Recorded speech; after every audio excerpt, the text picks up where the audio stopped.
A Monday edition of the Locked on Sun Devils podcast. We finally have true clarity and understanding on why Jayden Daniels decided to transfer from Arizona State. Meanwhile, speaking of transfers, there is still one name left on the market that could be intriguing for the Sun Devils football team to bring in before we close out, recapping a 4-0 run by the Arizona State Sun Devils baseball team this last week. This is the Locked on Sun Devils podcast.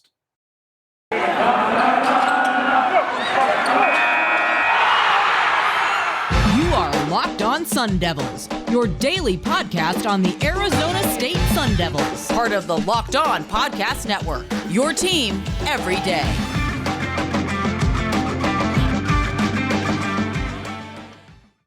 Welcome. This is the Locked on Sun Devils podcast, and I am your host, Richie Bradshaw, as I will be your guide for everything Arizona State Sun Devils. Thank you guys so much for making the Locked on Sun Devils your first listen every day. Remember, this podcast is free and available on all platforms, which includes, but is not limited to, Spotify, Odyssey, Apple Podcasts, Google Podcasts. We're also on YouTube if you would like to check out this podcast in a visual platform. But wherever you get your podcasts, make sure you like, subscribe, comment, share, 5-star rate, all that good stuff. If you're on Twitter, go ahead and follow myself at RichieBrads36. Follow the podcast while you're there too at LO_Sun Devils. Make sure that you never miss an episode. We cover everything: ASU football, basketball, baseball, and everything in between. With that being said, let's go ahead, hop right into our podcast. We have a lot of interesting stuff to talk about this week, and it starts with former Arizona State quarterback Jayden Daniels officially telling us why he opted to transfer from Arizona State over to LSU. This was kind of a move that surprised a lot of people because back in November, after ASU took down U of A for the 5th year in a row, humble brag, Jayden Daniels had posted a video that said that he was going to be returning for his senior season when things were kind of up in the air on whether or not he was going to declare for the NFL draft or if he was going to come back for his senior year. And he said he was coming back, and everyone was on board because we knew that Jayden was more than capable of winning football games for us and that the ceiling was super high. So we were happy about it up until it came out that he was going to transfer. And when he did, there was a very negative backlash from not just the fans, but the players too. Ultimately, after lots of speculation, Jayden Daniels did wind up in the SEC playing for the LSU Tigers for his senior year. And we kind of felt in the dark as to why this decision came to be. But very recently, Jayden Daniels was interviewed, and he came out and told us basically what we already knew. So tag teaming with good friend Donnie Druin here, based out of allsundevils.com. Make sure you follow him at Donnie Druin and at allsundevils on Twitter because we love to keep in contact with him. In fact, he will be on the podcast later this week. Give you guys a little teaser there. But he was able to document everything that was said. And basically, it kind of came down to this direct quote from Jayden here. My decision to enter the transfer portal was probably the best decision for me and my future career for the goals I want to accomplish. Not a surprise. And this is something that I had talked a lot about, is ultimately these kids, because they're kids, they're early 20-year-olds. They need to do what's best for their future and what's best for their career. And the NFL is an option for Jayden Daniels. It truly is. So he needs to do what's best for him and what's going to help propel him to the best situation that he can get himself into. Because there was a time where it appeared he had round one capabilities as a quarterback before his play just dramatically fell off a cliff. But who knows? Maybe he can refine some of that magic down in Baton Rouge. And that's what he's hoping for here, is that he can get back to that. He said he's betting on himself. He said that he feels like he's got that untapped potential. Another direct quote here from Jayden Daniels. He wants to help a powerhouse win another national championship so I could showcase my skills was probably the most intriguing thing for me. Coach Kelly is the winningest coach in Notre Dame history, and he knows how to win. He knows how to get his teams to where they need to be, so I wanted to be a part of it. They're clear as day. Another quote here. I always enjoyed my time at Arizona State. Love Coach Herm Edwards and those guys over there. But just for my future, I decided to go elsewhere so I can reach that untapped potential. I get to showcase my talent on a national stage.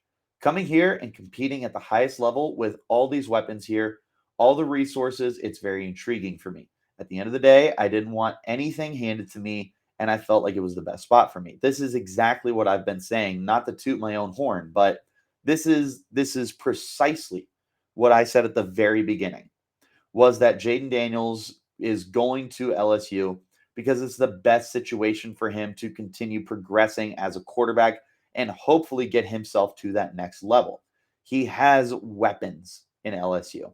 He has a great potential Hall of Fame head coach down at LSU.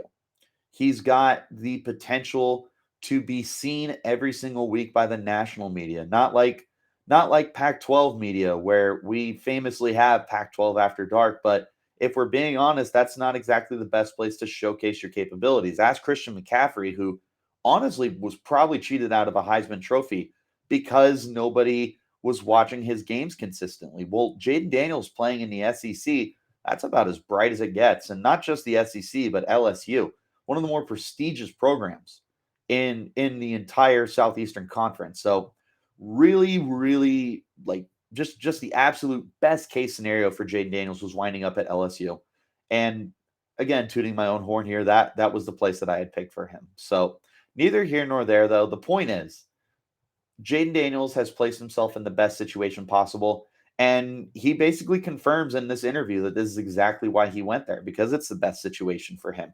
He's got, again, he's got the weapons. He's got a defense that can back him up. There's NFL talent littered throughout that roster. He's got the winningest coach in Notre Dame history in Brian Kelly, whose first year down in LSU. We're going to see how that plays out. But honestly, there's a lot for Jayden to be excited about down there. So I'm excited for him. Again, going back a few weeks when all this broke, I was upset as a fan. I was upset, just like every fan probably was when Jayden decided to leave. But with that being said, bigger picture is he needs to do what's best for him. Going to LSU was best for him from an analytical standpoint. And obviously, Jayden seems to agree with us. So basically, it's exactly what we suspected it was. Jayden is just doing what's best for his future. And he threw in competing for a national championship. So who knows? LSU was there just a couple short years ago, and it's not as though they're not contenders every year. They've definitely taken a large step back from that 2019 season. But nonetheless, this is still a talented LSU Tigers football team, and one that should have aspirations for competing in the SEC entirely, not just its division. They're going to be hoping that they can unseat Alabama again. They're hoping that they can take down Georgia if they were to get to that point. LSU wants to get back into that conversation. They're hoping that Jayden Daniels is the guy who can get them back in that conversation. So we shall see whether or not that is going to come to fruition. But again, wrapping this up, putting a bow on it, why did Jayden transfer? Everything we suspected. Better for his future and a chance to compete for a national championship. So there you go. That's going to wrap up this first segment here. When we return for our next segment, there is still time for Arizona State to get another transfer option at quarterback if they so choose. Who would that be? We'll talk about that in just a moment. Of course, on the Locked On Sun Devils podcast. Guys, I know you want to quit on your New Year's resolutions, but I'm here to tell you, don't do it. Trust me, go to Built Bar. Built Bar is going to be where it's at for delicious tasting protein bars that make it feel like you're not even giving up on your New Year's resolution. If you haven't tried the Puffs yet, you're missing out on one of Built Bar's best tasting bars. Puffs are the first ever protein-infused marshmallow. They're fluffy, they're marshmallowy. They're not just a protein bar, they're a treat. And they're covered in 100% real chocolate. With some fan favorites like yummy cinnamon churro, coconut marshmallow, banana cream pie. They're all so good. These are going to be your new favorite. And of course, all Built Bars are covered in 100% real chocolate. They're low in calorie, high in protein. Replace your candy bars with these. They're better. A typical candy bar can be anywhere from 200 to 300 calories, And if you look at the macro chart, you'll be absolutely blown away. Most Built Bars contain just 130 calories, 4 grams of sugar, 4 net carbs, and 17 grams of protein. They're absolutely smashing candy bars across the board, and they're still delicious. Mint brownie, coconut almond, so many different flavors to choose from, plus the white chocolate cookies and cream. They're all delicious with new flavors coming out all the time. They think a flavor might be good, they'll make it, and it's delicious and it'll be good for you. At Built Bar, they're all about the taste. They make it taste delicious first and figure out how to make it healthy after that. And I don't know how, but they pull it off every single time. So here's the offer. Go to built.com right now, use the promo code LOCKED15 and get 15% off your order. That's promo code LOCKED15 for 15% off at built.com. And again, thank you guys so much for making the Locked On Sun Devils your first listen every day. Now, some news for you guys regarding the NFL Draft. Starting Thursday, April 28th, tune in to Locked On NFL Draft's live coverage of the 2022 NFL Draft with all 3 days of real-time analysis from our extensive lineup of experts and insiders. And for those of you dying to know who your team is going to take, catch Odyssey and the Locked On NFL Mock Draft Special hosted by Brian Peacock and former scout Matt Williamson of the Peacock and Williamson NFL Show all week leading up to the first pick. Make sure you check out the Locked On NFL Draft Live on the Locked On NFL Draft YouTube page and the Odyssey NFL Mock Draft on Odyssey and Locked On NFL podcast feeds. You can check out the Locked On NFL Draft Live on April 28th at 7 p.m. Eastern, April 29th at 6:30 p.m. Eastern, and April 30th at 11:30 a.m. Eastern. Meanwhile, the Odyssey NFL Mock Draft will be April 18th, 22nd, and 25th. You don't want to miss out on that, guys. It's going to be so much fun. But we're going to go ahead, hop right back into our conversation now. When we left off, we were talking about Jayden Daniels transferring, but ASU is still kind of in a flux with their quarterback situation. And what could they do right now to get themselves back on the right track? It's a very interesting and fluid situation for Arizona State right now. We have Paul Tyson, we have Trenton Bourguet, who definitely appear to be the front runners here, but neither of them has truly stood out to where we definitively know one over the other who's going to be starting, who's going to give us the most, and not anticipation, the most excitement and the most comfortability heading into the year. Well, remember, we flash back about a month ago, and Herm Edwards had made the comment, quote, "Is the quarterback here? Is he not here? We don't know that. Hopefully he's in the building, but if not, there's always plan B, the transfer portal." So with spring practice officially over and done with, again, we kind of walked out knowing that Bourguet and Paul Tyson were going to be the front runners for the job, and they still remain the front runners for the job. But how secure is that job for them? We're not totally sure. With that being said, Herm has left the door open for the transfer portal. But the biggest name on the transfer portal at the time was JT Daniels from Georgia, and a guy that me and former co-host Connor Drios had brought up several times as a potential get for Arizona State.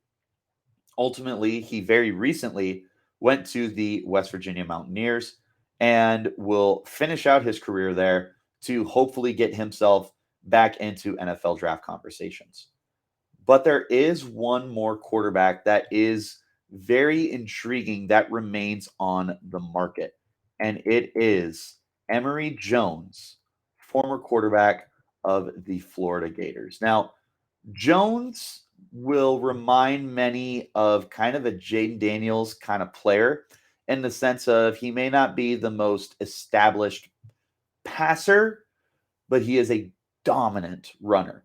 4-year player for Florida. In his 4 years, completed 64.6% of his passes, threw for 3,347 yards, 26 touchdowns to 14 interceptions. Now, take into account he wasn't their full-time starter until 2021. He was the backup to Kyle. Oh my goodness, what's his name? I'll remember in a little bit. But their former quarterback Kyle, what's his name, who's now with the Tampa Bay Buccaneers, was the starting quarterback there and Emery Jones took over this past year as the full-time starter. Florida definitely underachieved. They were a 500 football team, although at one point in time they were right near the top 10 in the overall AP poll for the nation. Kyle Trask. I told you I was going to remember. Kyle Trask was the starter. Emery Jones took over. Very different kind of style quarterback because as a runner, dominant. 759 yards, 4 touchdowns on a 5.3 average, take into account that he definitely took some sacks, lost some yards, and hurt his yards per carry. So Emery Jones, a very intriguing option. And quite frankly, I would be here for it to the point where I would want him to be the starter. Emery Jones, very, very gifted athlete and a guy who, look, is he an NFL player? Probably not. But he is a quality college quarterback. And right now, that's what ASU needs.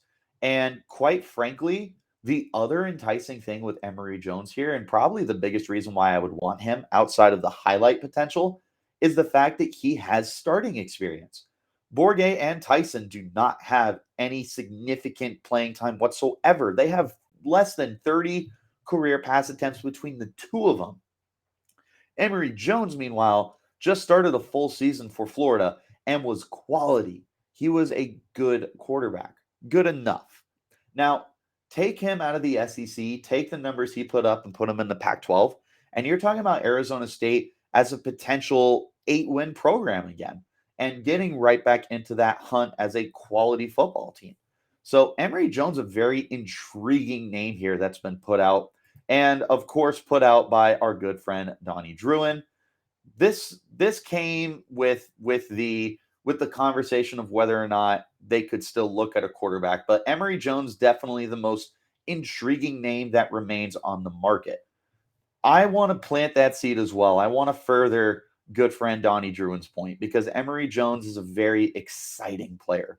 This is the kind of guy that Arizona State fans would be thrilled with. And you wouldn't have to change your offense up because him and Jayden are so similar. In fact, Emery seems to be a more consistent player than Jayden was. So with this thought in mind, this is definitely one of those players where this would move the needle for you. So for what it's worth, Sun Devil fans, if we are not comfortable with neither Tyson or Bourguet as the starter for Arizona State, then keep Emery Jones in mind. There is that potential with him to truly take over what we were hoping to have this past year with Jayden Daniels and make it so that this potential decline from 2021 to 2022 isn't as severe. Because Jones, even though he'd be a one-year rental, this would allow you to continue developing Tyson or Bourguet, depending on who you fancy. The only problem is if you do bring in Jones, does that ruin the dynamic that you have? But these are all questions that we don't need to ask until this opportunity begins to actually present itself. In the meantime, this is nothing but speculation. It's exciting, though. So with that being said, that's actually going to go ahead and wrap up this conversation. When we return for the third and final segment, as always, we got to recap Arizona State baseball, but we have a good recap for once as the Sun Devils went 4-0 over this past week. We'll talk about that in just a moment on the Locked On Sun Devils podcast. BetOnline.net is still your number one source for all your betting stats and sports information. Find the latest sports developments, league reviews, and news, including this year's basketball playoffs and the start of Major League Baseball season. BetOnline is your continued source for all your sports wagering information, from live betting to playoffs, esports, and more. Head to the website today or use your mobile device to learn more about the trends and action. BetOnline, where the game starts. All right, guys, let's not waste any more time here. We gotta continue to cover the baseball season. It has not been an exciting year so far for Arizona State baseball, but this past week was their best week by a landslide. And not only was it a good week for ASU in the win column, but my goodness, were the bats hot. ASU goes 4-0 over this past week. They played Santa Clara on the road, beat Santa Clara 21-1, which they probably should. But more impressively is back in Tempe, they complete a sweep of the USC Trojans. Ultimately gets them to an 18-19 record. So you're one game under 500 now. Shot them up to an 8-7 winning conference record, and they're now on a 4-game win streak. In those 4 games, like I said, you had that 21-1 win over Santa Clara. Versus USC, you had a 14-12 win, an 8-2 win, and a 9-8 win, which included a Joe Lampe walk-off run.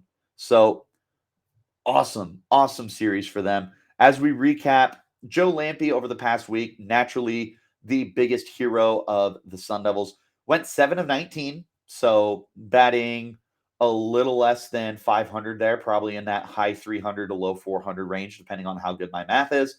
3 RBIs, which included that game-winning RBI to get the series sweep over the USC Trojans. Sean Mclean, 11 of 16, definitely the hottest batter of the week.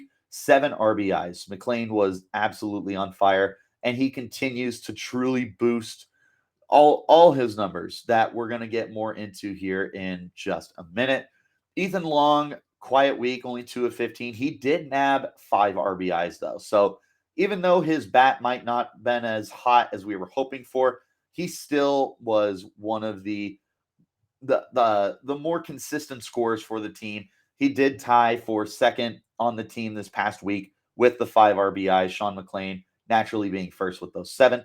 Connor Davis going 6 of 14. Again, just shy of that 500 batting mark, 4 RBIs. Jacob Tobias, who didn't play all 4 games, still went 3 of 8 with 3 RBIs. And Nate Baez, 5 of 16, 5 RBIs. So right in that 300 range for him. Bats were hot. The pitching was not that bad either. Tyler Meyer went 5 1/3 innings. He did give up 6 runs, 4 strikeouts, nothing overly exclusive here. Will Levine appeared in 2 games, only pitched in 1 2/3 innings, gave up 4 runs, 2 strikeouts. Again, not that great. But this is where it gets nice. Kyle Luckham, the team's perceived ace, was terrific.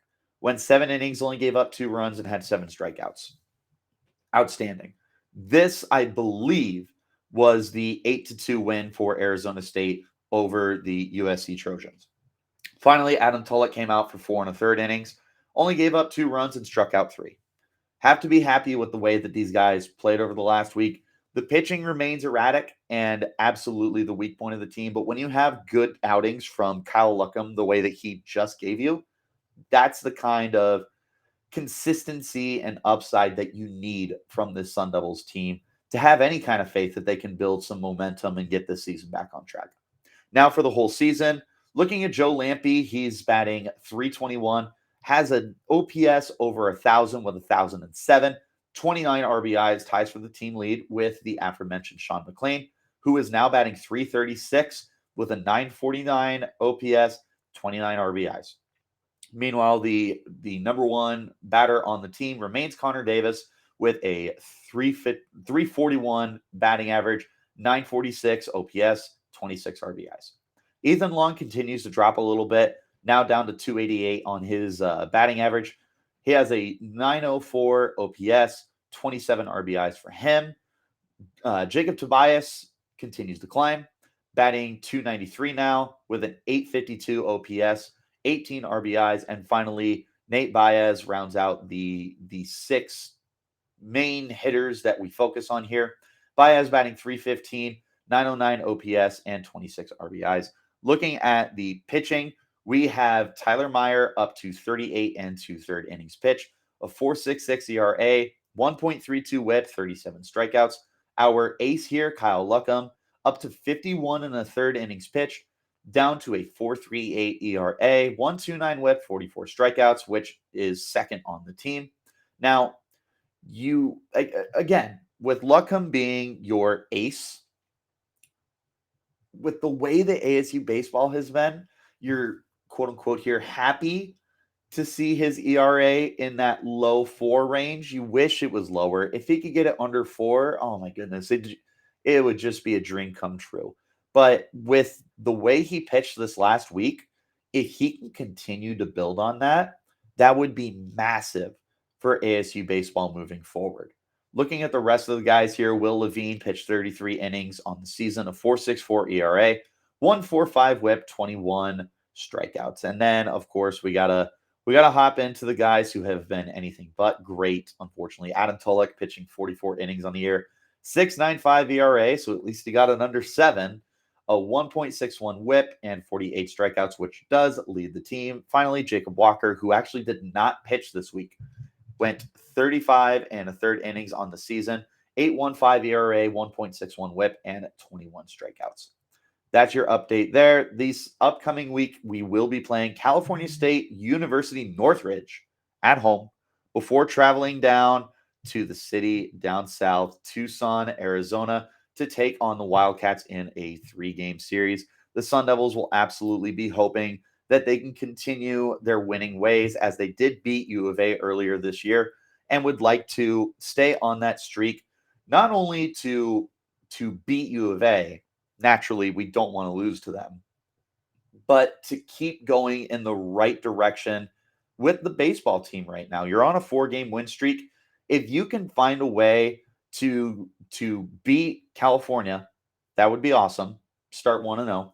Win this series against U of A, even if it's just 2-1, that puts you 3-1. Suddenly you're 21-20. You're positive. You're over 500 is what I mean. You're over 500 on the year to 21-20 record. You also find yourself a way to continue building on your conference record, go from 8-7 to 10-8. You just got to keep building on this momentum. We're not out of this bad boy yet, but there is a lot of work to be done for this Sun Devils team. But that is going to go ahead and wrap up what we got going on here for this Monday edition of the Locked On Sun Devils podcast. As always, thank you guys so much for making Locked On Sun Devils your first listen every day. Remember, the podcast is free and available on all platforms such as Google Podcasts, Apple Podcasts, Odyssey, Spotify. We're on YouTube as well if you'd like to check us out on a visual platform. Wherever you get your podcast, though, make sure you like, subscribe, comment, share, 5-star, all that good stuff. Make sure you never miss an episode. We're here Monday through Friday, giving you the best Arizona State sports coverage in the whole wide world. If you're on Twitter, follow myself at RichieBrats36. Follow the podcast while you're there as well at LO_Sun Devils. And until next time, you keep it locked right here on Locked On Sun Devils.